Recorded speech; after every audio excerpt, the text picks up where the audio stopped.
코로나가 인류를 덮은 지 벌써 2년이 지나가고 있습니다. 처음에만 해도 이 어려움이 이렇게 오래 가리라고 아무도 생각지 못했지요. 팬데믹이 길어지면서 불안과 우울을 호소하는 사람들이 급증하고 있습니다. 수많은 사람들이 정신적인 고통을 호소하고 있는 가운데 거기에는 놀랍게도 우리 믿는 그리스도인들도 포함되어 있습니다. 우리는 보통 믿음이 강한 사람에게는 정신적인 문제가 찾아오지 않을 거라고 생각합니다. 그러나 성경은 하나님이 쓰셨던 많은 인물들 역시 어려운 상황 속에서 정신적인 고통에 시달렸다고 증언해 줍니다. 여러분, 멀리 갈 것 없이 오늘 본문에 나타난 엘리야를 한번 살펴보십시오. 엘리야가 도대체 누구입니까? 그는 예수님이 변화하실 때 변화산에 나타났던 모세와 함께 나타났던 두 사람 중에 한 사람이었어요. 신약 성경에는 믿음의 사람의 예표로 엘리야를 종종 언급합니다. 그런데 그러한 그가 극심한 정신적인 공황 상태에 빠졌다고 오늘 본문은 가르쳐 주십니다. 엘리야의 이야기는 열왕기상 17장부터 시작되지요.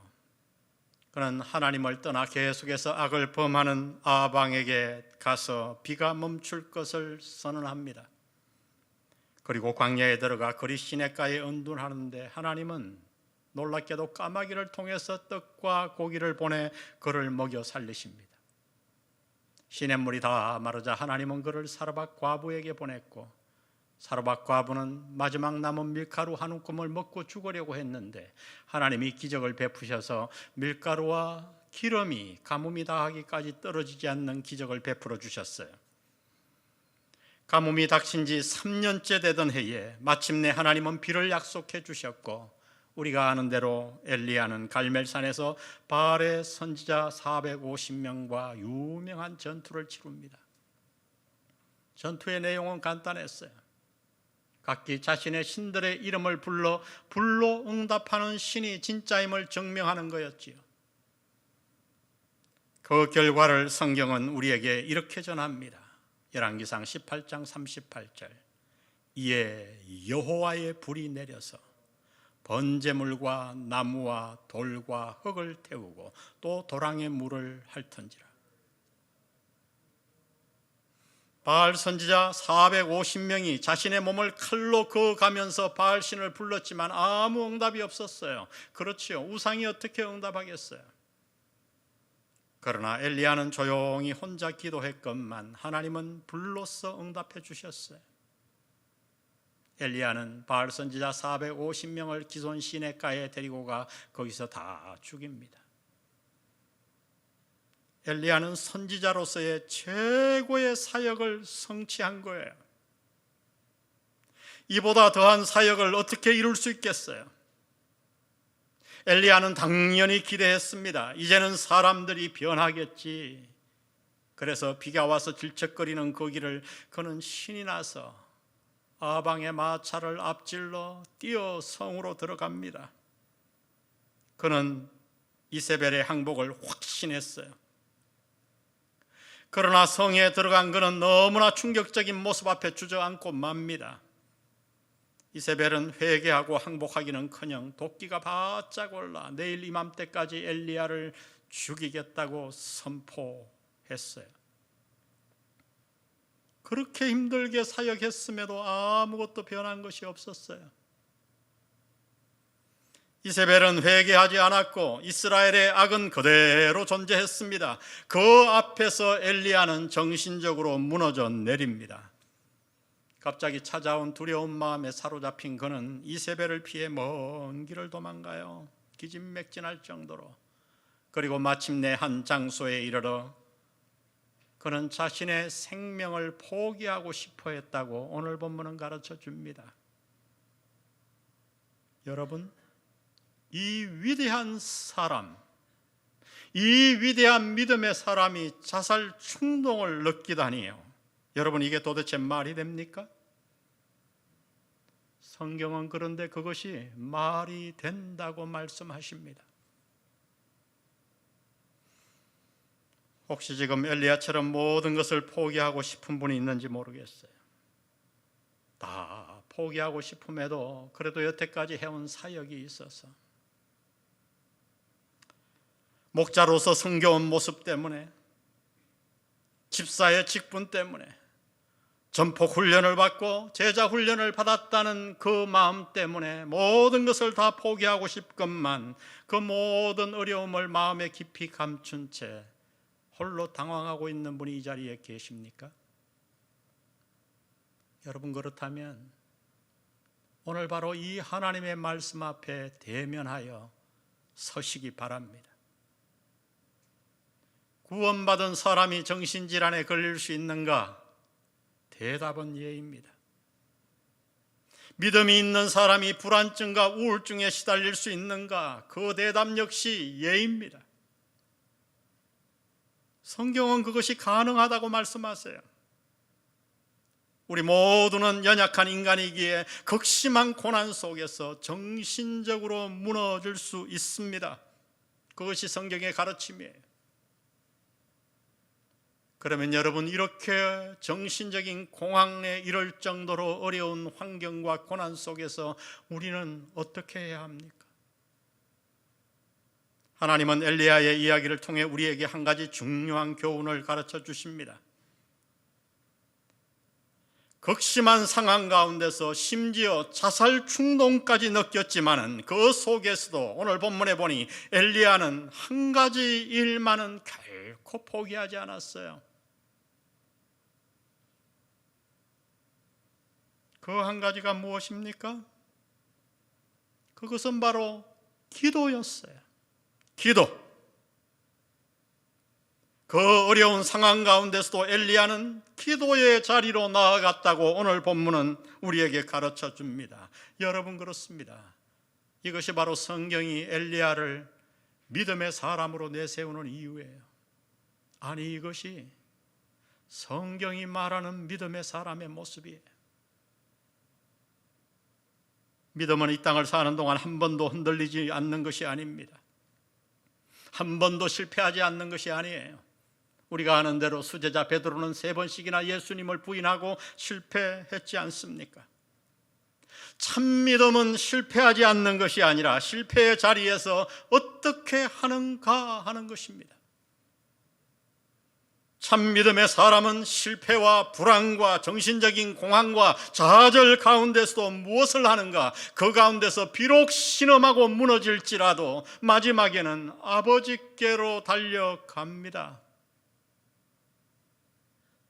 마치 모든 것을 잃어버린 아이가 울며 부모에게 달려가듯이 참 믿음의 사람은 모든 것이 끝날 것 같은 상황 가운데서도 하나님 아버지 앞으로 달려갑니다. 이것이 성경이 말하는 참 믿음의 사람의 모습이에요. 그래서 오늘 우리는 엘리야의 기도에 주목해야 합니다. 그러면 도대체 엘리야는 그 극심한 고난 가운데서 하나님 앞에 달려나갔는데 도대체 어떻게 기도했는가? 우리는 종종 믿음이 좋은 사람의 기도를 아주 특별하게 생각하지요. 믿음의 사람은 어떻게 기도를 하는가? 예의를 갖추고 절제하며 멋있는 말로 하나님께 나아간다고 생각해요. 여러분, 과연 그럴까요? 그것이 과연 하나님이 우리에게 원하시는 기도의 모습일까요? 여러분, 그렇다면 믿음의 사람 엘리야의 기도를 오늘 한번 보시기 바랍니다. 열왕기상 19장 4절. 자기 자신은 광야로 들어가 하룻길 중 가서 한 로뎀 나무 아래에 앉아서 자기가 죽기를 원하여 이르되 여호와여, 넉넉하오니 지금 내 생명을 거두시옵소서. 나는 내 조상들보다 낫지 못하리이다. 아버지여, 내 목숨을 취하소서. 여러분, 이게 말이 되는 기도입니까? 만일 여러분의 자녀가 여러분에게 와서 날 죽여달라고 말하면 그것이 얼마나 불효예요. 여러분, 자신을 죽여달라고 하나님께 기도하다니 이 얼마나 무례하고 황당한 기도입니까? 그런데 여러분, 오늘 본문에 보면 놀랍게도 하나님은 엘리야의 그 황당한 기도에 응답해 주십니다. 대응해 주시고 응답해 주세요. 여러분, 그렇습니다. 하나님이 가장 좋아하시는 기도는 진솔한 기도예요. 마음이 담겨있는 어린아이와 같은 기도입니다. 내 마음에 있는 모든 것을 다 그대로 쏟아놓는 기도를 하나님은 원하십니다. 여러분, 우리 역시 그렇지 않습니까? 자녀이든 배우자든 누구이든 우리가 정말 간절히 원하는 대화가 뭐예요? 아주 형식적이고 예의 있는 겁만 도는 대화를 원하나요? 아니에요. 아주 어려운 일이 있을 때 우리는 특히 마음을 깊이 나누는 대화를 원해요. 당신은 자녀가 찾아와 울며 자신의 모든 잘못과 어려운 상황을 이야기하면 그를 정죄하고 미워합니까? 아니지요. 그 순간 우리의 마음은 긍휼로 가득 찹니다. 자녀가 어떤 잘못을 저질렀더라도 자녀가 찾아와 울며 매달리고 회개하고 부르짖고 다 얘기하면 무슨 일이 있어도 부모는 자녀의 편에 섭니다. 여러분, 죄 많은 우리가 그렇게 한다면 하물며 독생자까지 주신 사랑의 하나님이 어떻게 하시겠습니까? 엘리야가 기도의 자리에 나와 죽고 싶다고 하자 하나님은 마치 따뜻한 상담가처럼 엘리야에게 다가가십니다. 여러분, 좋은 상담가는 내담자에게 먼저 무엇을 많이 얘기하지 않아요. 훌륭한 상담가는 어떻게 하는가? 짧은 질문을 통해 내담자의 마음에 있는 걸 다 이끌어내는 거예요. 그 아픔을 다 털어내게 만들어요. 하나님은 훌륭한 상담가세요. 예수님의 탄생을 예언하며 이사야는 이렇게 말했죠. 이사야 9장 6절에 보니 이는 한 아기가 우리에게 낳고 한 아들을 우리에게 주신 바 되었는데 그의 어깨에는 정사를 메었고 그의 이름은 기묘자라 모사라. 이건 한 단어예요. 기묘자라 모사라. 전능하신 하나님이라, 영존하시는 아버지라, 평강의 왕이라 할 것임이라.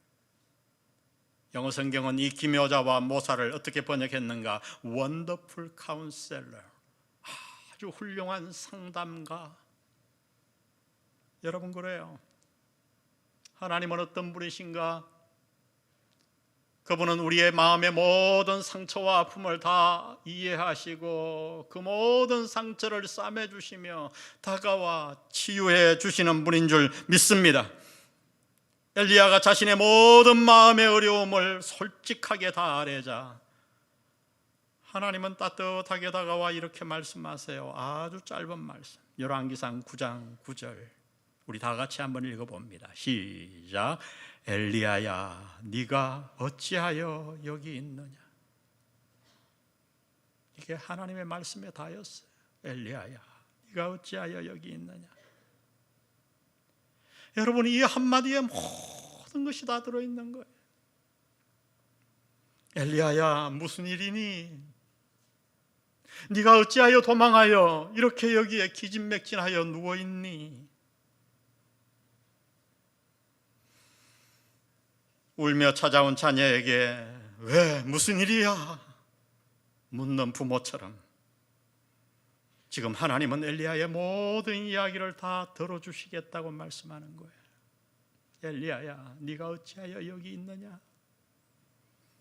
그러자 엘리야는 울먹이며 이렇게 대답합니다. 10절에 보니 그가 대답하되 내가 만군의 하나님 여호와께 열심히 유별하오니 이는 이스라엘 자손이 주의 언약을 버리고 주의 제단을 헐며 칼로 주의 선지자들을 죽였음이오며 오직 나만 남았거늘 그들이 내 생명을 찾아 빼앗으려 하나이다. 여러분, 성경은 함축적인 기록이에요. 엘리야가 멋있게 이 한 문장만을 그날 얘기했다고 생각하지 마세요. 그는 지금까지 자신에게 일어났던 모든 상황들, 그 모든 일들을 지금 울먹이면서 하나님께 다 아뢰는 거예요. 자신이 해왔던 모든 사역들, 그러나 상황이 변하지 않고 이스라엘이 하나님께 돌아오기는커녕 계속해서 악에 머무는 그 상황, 그는 아뢰입니다. 하나님, 이제 결국 다 떠나고 나 혼자 남았어요. 나 혼자 남았어요. 이제 내 목숨을 그마저도 저 아합과 모든 사람들이 이세벨이 빼앗으려고 해요. 울먹이며 울며 자신의 모든 상황을 하나님 앞에 아뢰는 엘리야의 모습을 상상해 보세요, 여러분.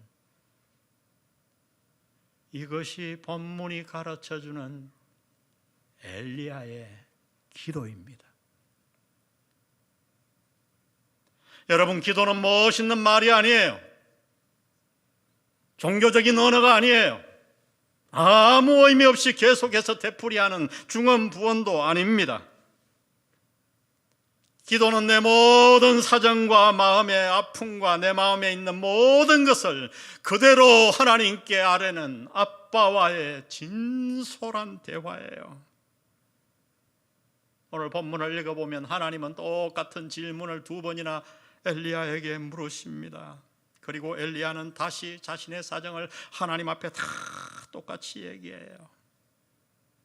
하나님, 저는 하나님이 시키는 대로 다 했어요.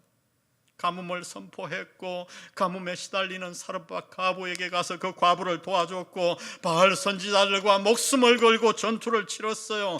당신이 시키는 것을 제가 다 했어요. 그러나 하나님, 이 상황을 보세요. 하나도 변한 것이 없잖아요.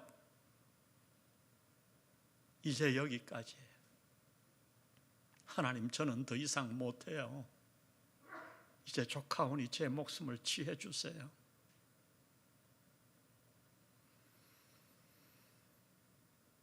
그날 하나님이 하신 일은 엘리야의 마음 깊은 곳에 있는 것들을 다 말하게 하신 것이었어요. 기도 가운데 만나 하나님은 왜 그렇게 하셨는가? 그 이유는 우리의 말에는 능력이 있기 때문이에요. 여러분, 우리의 마음은 어떻게 풀어지는지 아세요? 놀랍게도 대부분 말로서 다 풀어져요. 말로 우리의 마음이 다 풀어져요. 여러분, 마음에 있는 모든 것을 정말 신뢰할 만한 누군가에게 깊이 어느 날 다 얘기하고 나면 어떻게 되죠? 그 사람이 뭔가 내게 해준 것도 없는데 내 마음이 다 풀어져요. 이게 비싼 돈을 내고 정신과 의사에게 가는 이유예요. 그들이 뭘 해줍니까? 덜어주는 거예요. 상담가를 찾아가는 이유예요. 하나님은 이것을 아셨기에 엘리야에게 되풀이해서 같은 질문을 하시면서 엘리야가 자신 앞에 그 모든 마음 밑바닥에 있는 아픔과 상처들을 다 털어놓도록 만드셨어요. 여러분, 그래요. 기도란 무엇인지 아세요? 기도는 내 마음에 있는 모든 짐들을 하나님께 다 아뢰는 거예요. 수고하고 무거운 짐진 자들아 다 내게로 오라. 내가 너희를 편히 쉬게 하리라. 주님이 약속해 주셨잖아요. 당신은 이런 기도를 드려본 적이 있습니까? 때로 엉엉 울며, 때로 하나님을 원망하는 말조차도, 때로 남을 저주하는 말조차도 마음에 있는 내 마음을 어떻게 알 수 없어서 엘리야처럼 하나님, 차라리 나를 데려가 주세요, 이런 기도를 하나님께 남김없이 내 마음을, 당신의 마음을 다 아뢰본 적이 있나요? 그렇다면 당신은 진정한 기도의 사람입니다. 그러나 단 한 번도 그렇게 해보지 못했다면 미안한 말이지만 당신은 아직도 깊은 기도의 사람이 아니에요. 여러분도 그렇겠지만 저 역시 지난 한 해 동안 참 마음이 어려웠어요. 전혀 예상하지도 못했고 도저히 지금도 이해할 수 없는 우리 박경호 목사님의 발병과 소찬, 그 다음 찾아온 팬데믹의 어려움, 무너지는 한국교회, 믿음이 연약한 성도들이 하나님의 품을 떠나고 예배가 흔들리는 모습을 옆에서 지켜보는 제 마음이 너무 어려웠어요. 저는 그때 평생 처음으로 불면증을 경험했습니다. 수면 패턴이 완전히 깨졌어요. 지금도 종종 그래요. 그래서 수면제통을 옆에 놓고 자요. 저는 그때 정신적인 충격이 건강에 얼마나 많은 영향을 미치는가를 처음으로 경험했어요. 저는 은퇴를 아주 간단하고 쉽게 생각했습니다. 후임 구해놓고 그냥 나가면 된다고 생각했거든요. 근데 그게 아니더라고요. 지금 은퇴가 얼마나 어려운지, 은퇴를 앞두고 제 마음에 짐이 얼마나 많은지, 가야에 또 누구를 데려와야 하는가. 그러나 이런 어려움 속에서 감사하게도 하나님은 저를 엘리야처럼 기도의 자리로 데리고 가셨어요. 저는 지금 기도를 배우고 있습니다. 그래요, 여러분. 우리 믿는 자들이 기도가 없다면 어떻게 살겠어요? 어떻게 이 팬데믹의 고난을 견디겠어요? 삶을 포기하고 싶은 고난이 우리를 찾아올 때 우리는 어떻게 해야 되는가? 여러분, 엘리야처럼 우리는 기도의 자리로 나아가야 할 줄로 믿습니다. 그리고 하나님께 나아가 우리는 솔직하게 하나님께 우리의 마음을 다 쏟아놓아야 돼요. 다 쏟아놓아야 돼요. 어린아이처럼.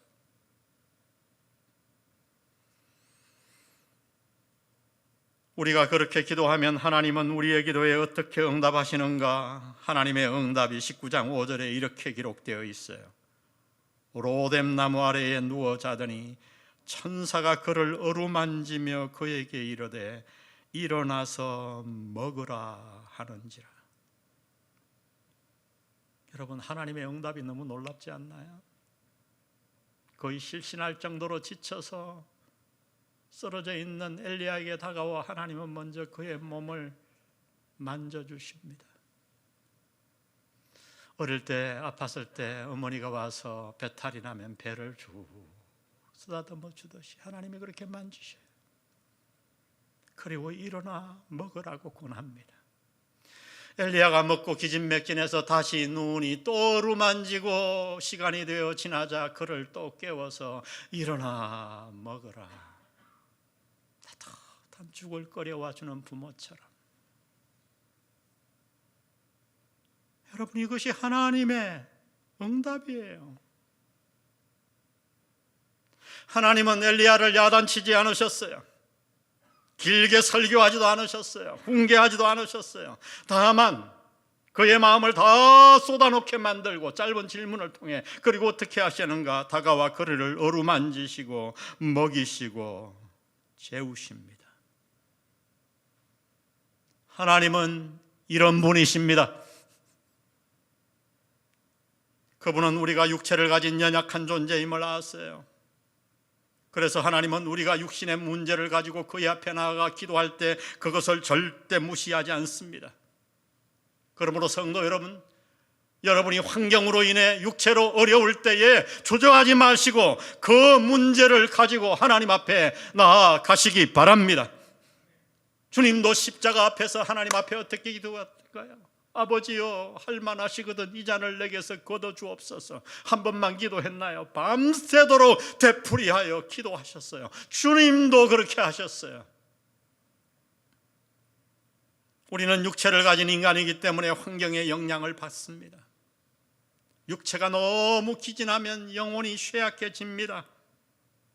그래서 우리는 육체의 문제를 위해서도 간절하게 기도해야 돼요.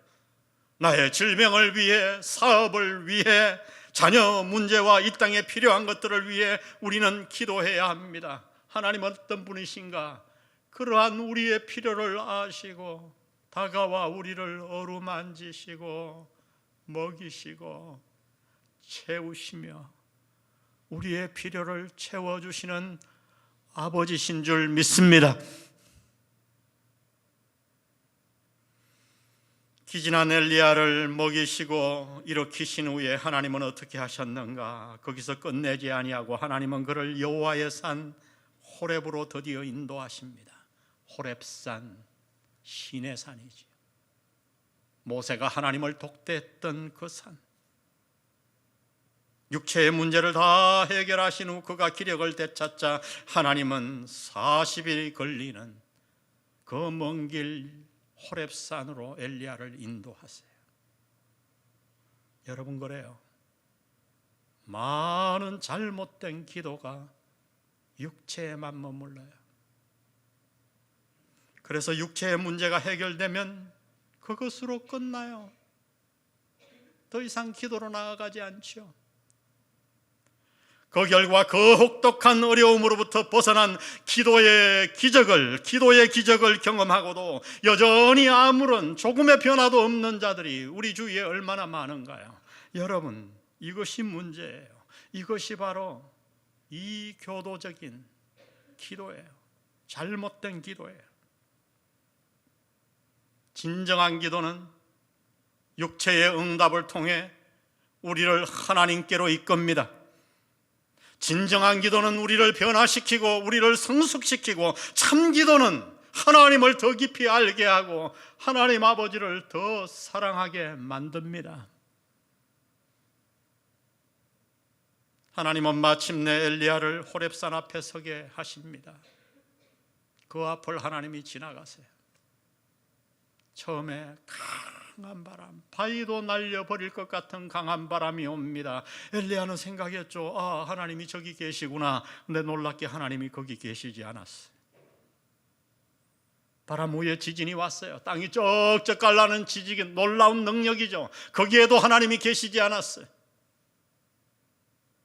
지진 후에 모든 것을 태울 것 같은 불이 임했음에도 놀랍게도 거기에 하나님이 계시지 않았어요. 그 모든 것이 지나가고 난 후에 아주 세미한 소리가 있었습니다. 거기에 하나님이 계셨어요. 여러분, 무슨 뜻입니까? 기도는 능력만이 아니에요. 기도 이퀄 능력이 절대 아닙니다. 능력만을 구하는 것은 이교도적인 기도예요. 엘리야가 행한 능력을 보세요. 갈멜산에서 하나님이 불로 응답하셨잖아요. 놀라운 능력이잖아요. 그러나 그 능력의 결과가 엘리야에게 무엇이었나요? 그는 모든 것을 포기하고 하나님 앞에 나와 자신을 죽여달라고 주저앉은 것 아닙니까? 우리가 능력만을 구하면 이렇게 돼요. 기도는 능력만이 아니라, 기도는 능력이 아니라 아버지와의 관계입니다. 아버지와의 관계. 여러분, 이것이 오늘 본문을 통해 하나님이 당신에게 주시고자 하는 교훈이에요. 기도는 하나님 아버지와의 관계예요.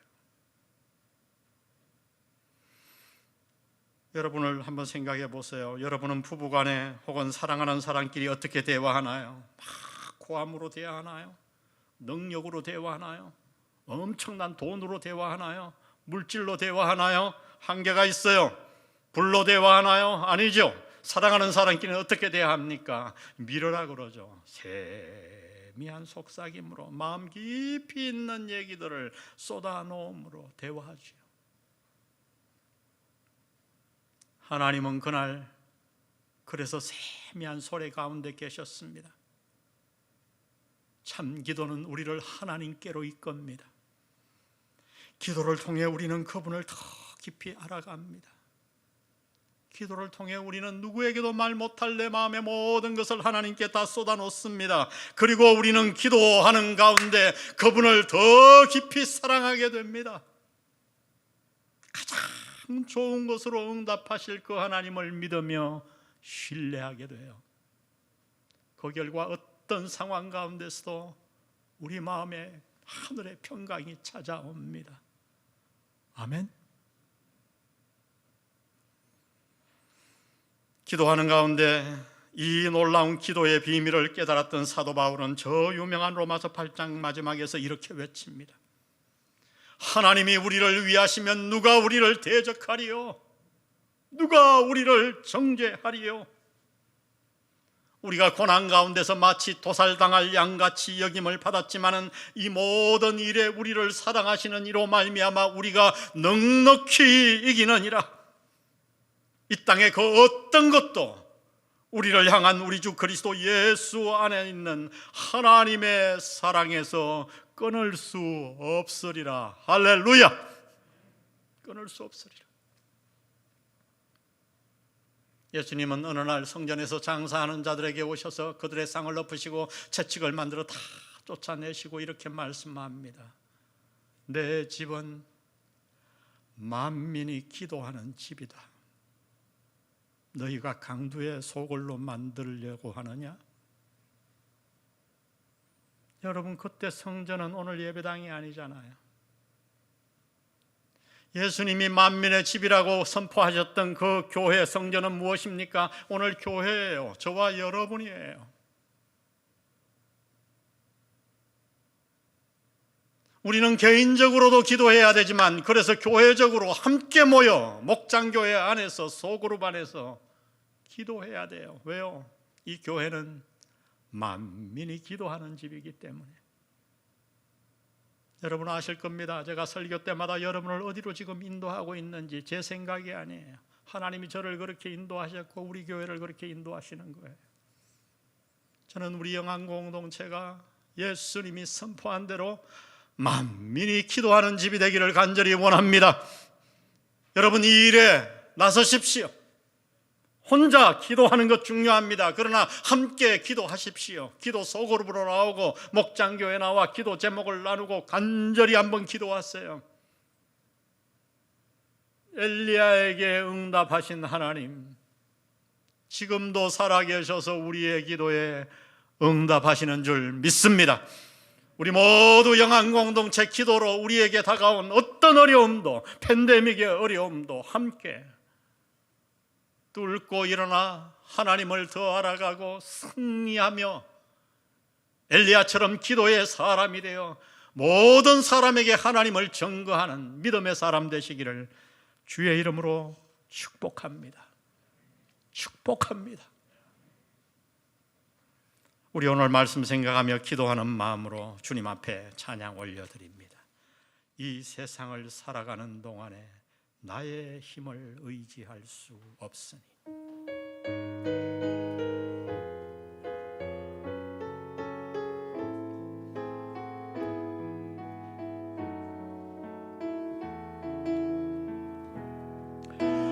이 세상을 살아가는 동안에 나의 힘을 의지할 수 없으니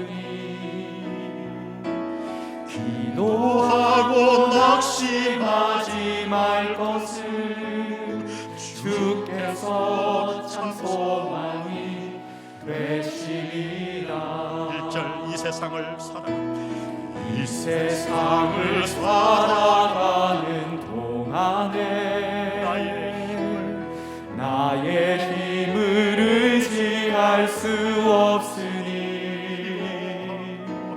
기도하고 낙심하지 말 것은 주께서 참 소망이 되시리라.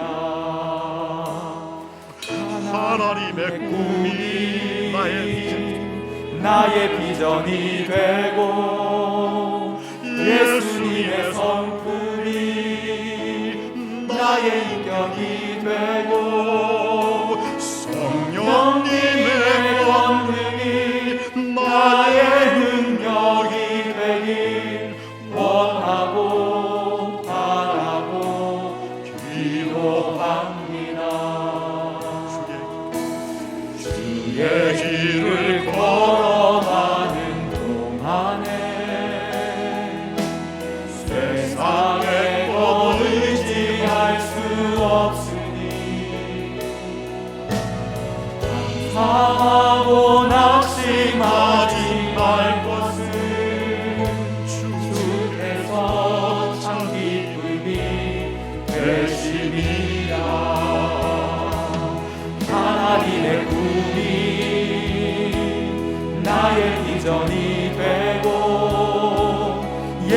예수님의 성품이 나의 인격이 되고 성령님의 권능이 나의 능력이 되기 원하고 바라고 기도합니다.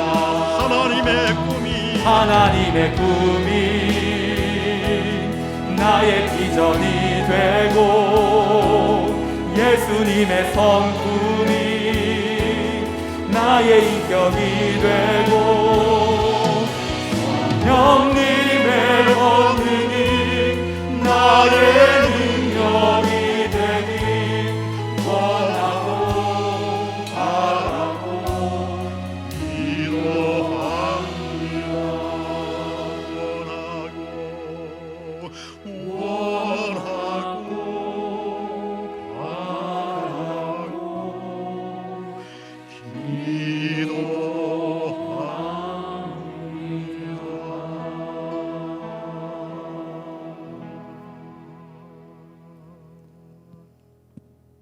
아버지,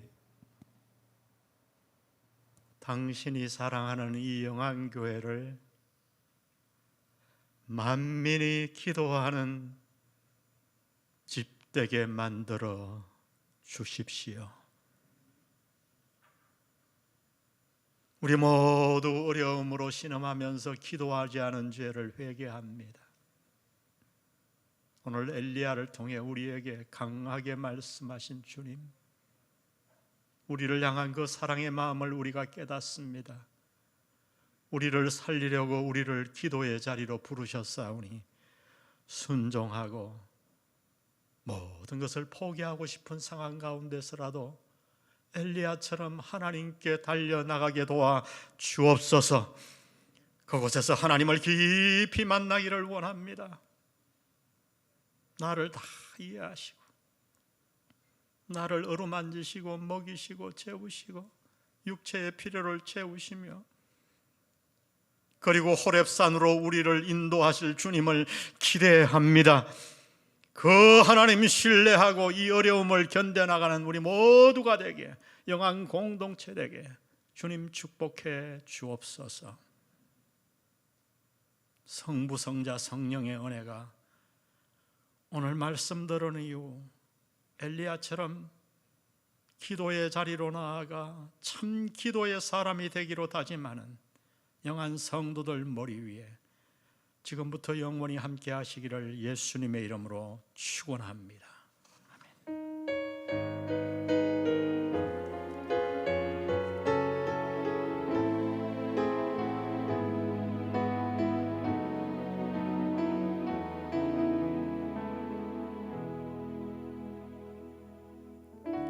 우리 예배를 받으시